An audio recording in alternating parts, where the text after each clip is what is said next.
अगर कचौरी खाने के शौकीन हैं, तो आप एक बार ये कचौरी बनाना तो बनता ही है। बहुत टेस्टी, एकदम फूली-फूली गुब्बारे जैसी। आज बनाएँगे उड़द दाल की कचौरी, जिसे आप सफ़र पे भी ले जा सकते हैं।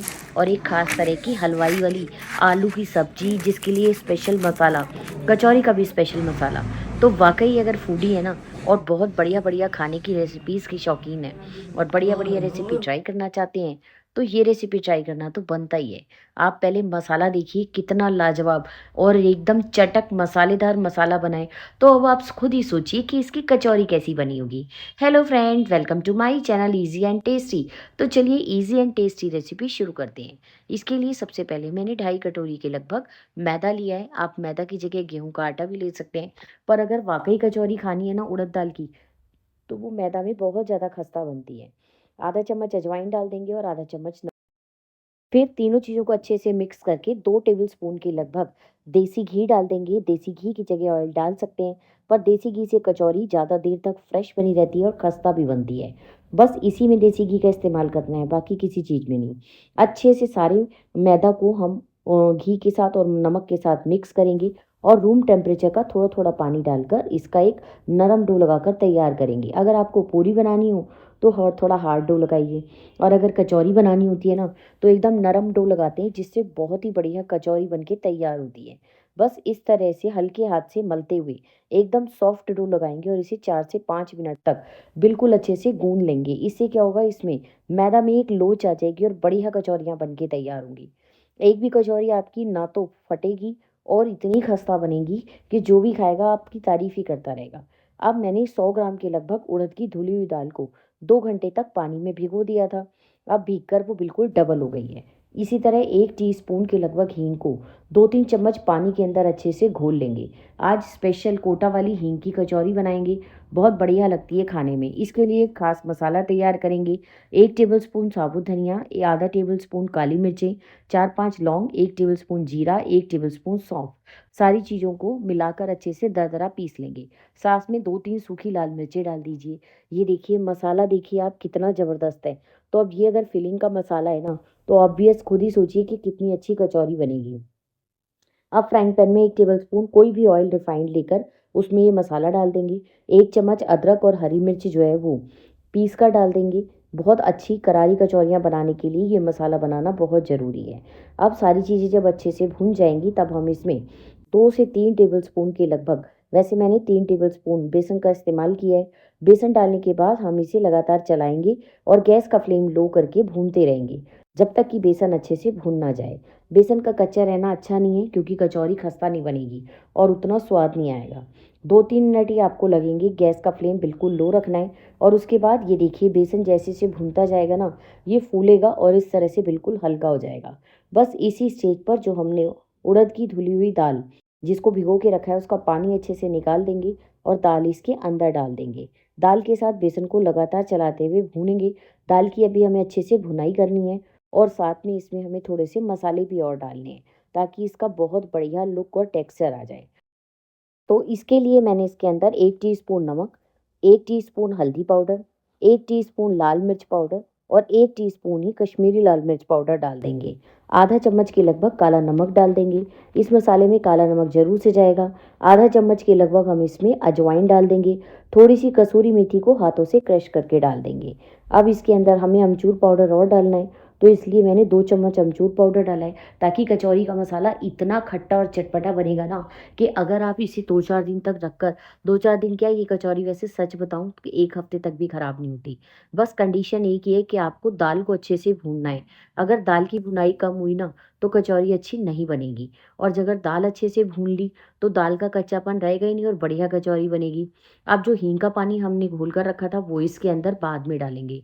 इस तरह से अगर हींग का पानी बाद में डाला जाए ना, पानी में घोलकर, तो हींग का बहुत ही बढ़िया फ्लेवर आता है। लगातार चलाते रहेंगे और भूनते रहेंगे। मुझे भूनते हुए 4 या 5 मिनट लो फ्लेम पर हो चुके हैं। अब ये मसाला, इसकी पहचान क्या है कि दाल का दाना हल्का सा नरम पड़ने लगेगा और जो ये है ना, ये एक डो का फॉर्म लेने पड़ लगेगा। बस इस स्टेज पर हमारा ये जो हमने दाल भून के रखी है ना मसाला पिट्ठी का, ये बहुत बढ़िया तैयार है। आप चाहें तो इससे वैसे बेड़ई भी बना सकते हैं, लेकिन आज तो मैं कचौरी बना रही हूँ, कभी आपके साथ बेड़ई की रेसिपी भी शेयर करूँगी। अब इसके अंदर मैंने हरा धनिया डाल दिया और एक बार इसे अच्छे से मिक्स और कर दिया है। इस समय आप मसाला थोड़ा सा टेस्ट कर लें। अगर आपको लगे कि लाल मिर्च जो है वो कम है, तो आप थोड़ी सी और डाल सकते हैं। तीखा कितना बनाना है वो आपकी पूरी मर्जी पे डिपेंड करता है। वैसे ये काफ़ी तीखा मसाला है, क्योंकि मैंने इसमें काली मिर्च डाली है, लाल मिर्च डाली है, सूखी लाल मिर्च डाली है, कश्मीरी लाल मिर्च डाली है। तो चलिए अब साथ में खाने के लिए एक बढ़िया आलू की सब्जी बना लेते हैं। 3 छोटी इलायची, 1 बड़ी इलायची, 1 चक्र फूल ले लिया है। ये देखिए 4 लौंग ले लिए हैं, 1 इंच दालचीनी का टुकड़ा, 1 टेबलस्पून काली मिर्चें और 7-8 मैंने सूखी लाल मिर्चें ले ली हैं, 1 तेजपत्ता। इस मसाले से ये आलू की सब्जी का प्रीमिक्स बन के तैयार होगा।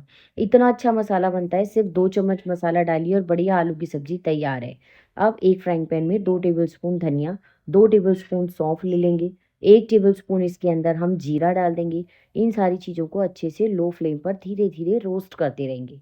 गैस का फ्लेम बिल्कुल लो रखना है, क्योंकि अगर आप गैस का फ्लेम हाई रखेंगे ना, तो क्या होगा कि इसके अंदर के मसाले जो हैं वो जल जाएंगे और सब्जी का कलर ख़राब हो जाएगा। हमें सब्जी का कलर ख़राब नहीं होने देना। अभी जब मैं आपको मसाला दिखाऊंगी तो आपको पता चलेगा कि ये इतना ज़बरदस्त मसाला बनता है। ये देखिए अब इसके अंदर हम ये सारा मसाला डाल देंगे जो हमने सारे सूखे मसाले रखे थे। ये जो काचरी है ना, ये ही एक मेन इंग्रेडिएंट है जो कि आलू की सब्जी का बहुत बढ़िया टेस्ट लेके आता है। सूखी काजरी का इस्तेमाल चाट मसाला या और भी बहुत सारी चीज़ों में किया जाता है। एक बार आप इस तरह से आलू की सब्जी का मसाला बनाकर देखिए। अब गैस का फ्लेम हम बंद कर देंगे और लो फ्लेम पर धीरे-धीरे इनको बिल्कुल सेक लेंगे। अब जब मसाला थोड़ा ठंडा हो जाएगा, तो मैंने इसको मिक्सी के जार के अंदर डाल दिया है। अभी ये आलू की सब्ज़ी का मसाला नहीं है, अभी हमें इसमें और मसाले डालने हैं। 1 छोटा चम्मच मैंने इसके अंदर अदरक का पाउडर यानी सौंठ का पाउडर डाला है। 1 टीस्पून के लगभग हल्दी पाउडर डाला है और हाफ़ टी स्पून इसमें हींग डाल दी है। 2 टेबलस्पून हम इसके अंदर नमक डाल देंगे। ये पूरा मसाला एक तरीके से प्रीमिक्स है। अगर आपको पूरा 5 किलो आलू की सब्ज़ी बनानी है, उसके लिए ये परफेक्ट मसाला है। अब इसके अंदर हम डाल देंगे 2 टेबलस्पून के लगभग कश्मीरी लाल मिर्च। इससे सब्जी का कलर बहुत ही अच्छा हो जाएगा।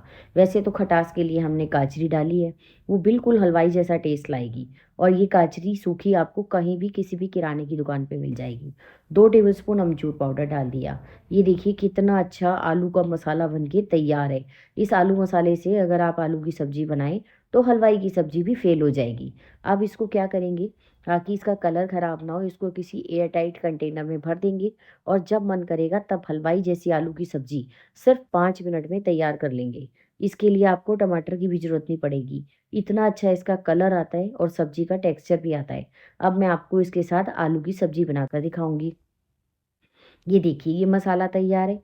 अब इसके लिए मैंने 600-700 ग्राम के लगभग आलू लिए हैं। ये टोटल जितना मसाला बना है ना, 5 किलो आलू के लिए काफ़ी है। बस उसमें आपको थोड़ा-सा नमक और डालना पड़ेगा और कोई मसाला आपको डालना नहीं पड़ेगा। तो मैंने ये 600 ग्राम आलू लिए हैं। इनको हम अच्छे से बॉयल करके इस तरह से हाथ से फोड़ लेंगे। उसके बाद फ्राइंग पैन के अंदर या कढ़ाई के अंदर 2 टेबलस्पून ऑयल लेंगे। आप घी का इस्तेमाल भी कर सकते हैं। आधा चम्मच हींग और 2-3 सूखी लाल मिर्चें डाल देंगे, क्योंकि सिर्फ यही चीज़ें हैं जो हमें आलू मसाला प्रीमिक्स में डालनी है। 1 चम्मच अदरक और हरी मिर्चों को कूट पीस के डाल देंगे। वैसे तो ऑप्शनल है, लेकिन थोड़ा-सा डालेंगे तो ज़्यादा अच्छा फ्लेवर आएगा। अब जो आलू हमने बॉयल करके और फोड़ कर रखे थे ना, वो इसके अंदर डाल देंगे और लगातार चलाते हुए इसे 1 से डेढ़ मिनट तक आलू को भून लेंगे। इससे क्या होगा, आलू की अच्छे से भुनाई हो जाएगी और गैस का फ्लेम इस समय हमें लो और लो मीडियम के बीच में रखना है। अब हम आलू का मसाला लेंगे और 3 चम्मच मैंने भर के आलू का मसाला इसके अंदर डाल दिया है। बहुत तेज़ तीखा मसाला की सब्ज़ी बन के तैयार हुई थी। यहाँ तक कि अगर मैं 100-200 ग्राम आलू और लेती ना, तब भी ये 3 चम्मच के लगभग मसाला बिल्कुल काफ़ी था। एक बार इसे अच्छे से चलाएँगे और बिल्कुल मिक्स कर देंगे ताकि मसाला भी अच्छे से भून जाए। वैसे हमने सारी चीज़ें भून के ली हैं तो ख़राब होने का डर ही नहीं है। आप एक बार ये आलू मसाला से सब्ज़ी तैयार कीजिए। अगर आपको कचरी बाई चांस ना मिले तो बस अमचूर 1 चम्मच बढ़ा दीजिए। 1 टीस्पून मैंने इसके अंदर काला नमक डाला है। काला नमक ज़रूर से जाएगा। बस प्री मिक्स में हमें काला नमक नहीं डालना है, वरना वो सारे मसाले को थोड़ा काला-काला कर देता है। अब इसमें तेज़ उबलता हुआ मैंने 2 ग्लास के लगभग पानी डाला है और इसे ढककर 10 से 12 मिनट तक बिल्कुल लो फ्लेम पर पका लीजिए। इतनी बढ़िया सब्ज़ी बन के तैयार होगी ना कि हलवाई भी जो है ना, आपको ऐसा लगेगा कि कभी बाज़ार से सब्ज़ी लाओ ही मत, घर में ही बनाओ और खाओ। पर हाँ, आप बिना बनाए कमेंट मत कीजिएगा। कई लोग सब्ज़ी तो बनाते नहीं हैं, लेकिन कमेंट उल्टे-सीधे कर देते हैं। पर आप मेरी मेहनत भी तो देखिए ना, आप एक बार मेरे ऊपर भरोसा करके मसाला बनाइए, उसके बाद सब्ज़ी बनाइए। अगर सब्ज़ी ना ठीक बनी, तो आपका कमेंट करने आना बनता है। लेकिन सब्ज़ी आप बनाओ ना और कमेंट करने आ जाओ गलत-गलत। कई लोग गलत कमेंट करते हैं, थोड़ा-सा हम डीमोटिवेट होते हैं, पर मुझे ज़्यादा फ़र्क नहीं पड़ता। मुझे आदत है ऐसे लोगों को सहने की और उनको जवाब देने की भी। तो कोई बात नहीं, चलता है। अब मैंने इसमें 2 टमाटर रफली चॉप करके डाल दिए हैं और थोड़ी कसूरी मेथी। इतनी अच्छी बिल्कुल जो हम हलवाई से सब्ज़ी लाते हैं ना, वो इसी तरह की होती है। बहुत ज़्यादा उसके अंदर ऑयल नहीं होता है और अगर आपको ऑयल डालना है तो आप 1 चम्मच ऑयल और डाल सकते हैं या 1 चम्मच देसी घी, पर ऑयल की ज़रूरत है नहीं। ये देखिए, मैंने बिल्कुल एक्स्ट्रा ऑयल का इस्तेमाल नहीं किया, उसके बावजूद सब्ज़ी इतनी लाजवाब बन के तैयार हुई ना कि पूरी की पूरी सब्ज़ी बनाने के साथ ही ख़त्म हो गई। तो चलिए, अब हमारी आलू की बढ़िया सब्ज़ी तैयार है, इसके ऊपर डालिए हरा धनिया। तो ये आलू की सब्ज़ी तैयार है, कचौरी का मसाला तैयार है, वो भी अब तक ठंडा हो चुका है और कचौरी का आटा जो हमने लगा के रखा था मैदा, वो भी गूँथ कर तैयार है। तो बस इस सब्ज़ी को तो हम ढक कर रख देंगे क्योंकि इस सब्ज़ी का हमारा काम हो गया। अब थोड़ा ठंडा होने के बाद मैं आपको सब्ज़ी का लुक दिखा दूँ। ये देखिए, अब आपको बताइए कि इसमें लग रही है कोई हलवाई सी कमी और टेस्ट भी बिल्कुल परफ़ेक्ट आया है। तो इतनी देर कचौरी के आटे ने जो रेस्ट कर लिया था, उसको हम 1 से डेढ़ मिनट तक और गूँध लेंगे ताकि ये बिल्कुल अच्छे से नरम पड़ जाए। और इसके अंदर से जितना मैंने मैदा लिया है ना, इसके अंदर से 10 या 12 कचौरी आपकी आराम से बन जाएँगी। तो पहले छोटी-छोटी लोइयाँ नींबू के आकार की तोड़ लीजिए। जितनी बड़ी या छोटी आपको कचौरी बनानी है ना, उसके हिसाब से इसका साइज़ बना लीजिए। सारी लोइयाँ इस तरह से हम हल्की-हल्की चिकनी करके रखते जाएँगे ताकि इसके ऊपर वाली लेयर जो है वो सूखे ना। क्योंकि अगर ऊपर वाली लेयर सूख जाती है ना तो उससे कचौरी का अच्छा स्वाद नहीं आता है। इस तरह से मैंने सारी लोइयाँ पहले बनाकर रख ली हैं। 8-9 लोइयाँ तो बना ली हैं, बाकी बाद में बना लेंगे। अब जो हम ना कचौरी की अंदर की फिलिंग थी ना, उसकी भी हम छोटी-छोटी लोइयाँ बना लेंगे। अगर आपको मोटी लेयर नहीं चाहिए ना तो आप मेरे वाली ट्रिक फ़ॉलो करो। अभी मैं आपको साइज़ दिखाती हूँ। जितना आप फिलिंग के लिए कचौरी की फिलिंग बनाते हैं ना, बिल्कुल उतना ही साइज़ या हल्का-सा बड़ा आप मैदा की लोई लीजिए। ये देखिए, मैं आपको गोल करके दिखाती हूँ, तो आपको पता चलेगा कि हमें बिल्कुल सेम साइज़ का लेना है। अब एक-एक कचौरी को हम फिलिंग को अंदर रखेंगे और इस तरह से किनारों को पहले अच्छे से हाथ से दबा-दबा के बिल्कुल क्लोज़ कर लेंगे और उसके बाद इसको इकट्ठा करके इस तरह से हम जो है बंद कर लेंगे। सारी कचौरियाँ इसी तरह से एक बार पहले आप बंद करके रख लीजिए। फिर उसके बाद हमें कचौरी को ये देखना है कि हमें इसकी फिलिंग जो है वो किनारे-किनारे तक जानी चाहिए और कचौरी बिल्कुल खस्ता बननी चाहिए। अगर आप फिलिंग का और कचौरी की लोई का साइज़ सेम लेते हैं ना तो उससे बहुत बढ़िया कचौरी बनेगी और अंदर आपको बिल्कुल भी मैदा की लेयर नज़र नहीं आएगी। अभी मैं आपको जब कचौरी तोड़ के दिखाऊँगी तो आपको खुद ही पता चल जाएगा। अब हल्के हाथ से प्रेस करते हुए इस तरह से सारी फिलिंग को हम किनारों-किनारों तक पहुँचा देंगे। इससे क्या होगा कि फिलिंग बीच में इकट्ठी नहीं होगी और किनारे-किनारे मैदा नहीं रहेगी। बस इसी तरह से मैंने सारी कचौरियाँ भर के तैयार। जब सारी कचौरियाँ आपकी बेल कर तैयार हो जाएँ, बस इस बात का ध्यान रखिए कि ये अंदर से किनारे से कहीं से भी फटे ना। ये देखिए, अभी मैंने 6 कचौरी तैयार की हैं और तेल कितना गर्म होना चाहिए, अच्छा तेल लीजिए और बिल्कुल हल्की सिम पर उसको गर्म कर लीजिए और सारी कचौरियों को उसमें डालकर भून जाइए कम से कम 4 से 5 मिनट तक। हलवाई भी इसी तरह करते हैं, कचौरियों को तेल में छोड़ते जाते हैं और तेल बिल्कुल हल्का गर्म होना चाहिए और तलने के लिए मैंने पीनट ऑयल का इस्तेमाल किया है। बाज़ार में भी आमतौर पर मूँगफली के तेल का या कनोला ऑयल का इस्तेमाल किया जाता है। इससे क्या होता है कि ये चीज़ें ज़्यादा देर तक फ्रेश और खस्ता बनी रहती हैं। वैसे सबसे अच्छा पीनट ऑयल होता है, बाकी आपकी मर्ज़ी है, आप किसी भी रिफाइंड ऑयल का इस्तेमाल कर सकते हैं। अब ये देखिए 3-4 मिनट हो गए हैं और जैसे-जैसे ये कचौरियाँ तलती जाएँगी, अपने आप ही तैरते हुए ऊपर की तरफ आती जाएँगी। शुरू में आपको लगेगा कि ये कचौरी फूल नहीं रही है, पर एक्चुअली में ऐसा नहीं है। अभी कचौरियों में अंदर तक हीट पहुँची नहीं है। और जैसे-जैसे क्योंकि हमने गैस का फ्लेम लो रख रखा है, तो जैसे-जैसे कचौरियों में अंदर तक हीट पहुँचेगी ना, ये अपने आप ऊपर भी आती जाएँगी और तैरती भी जाएँगी। ये देखिए, मैंने बड़ी पेशेंस से वीडियो बनाई है ताकि आप पूरी रेसिपी को ध्यान से देख सकें।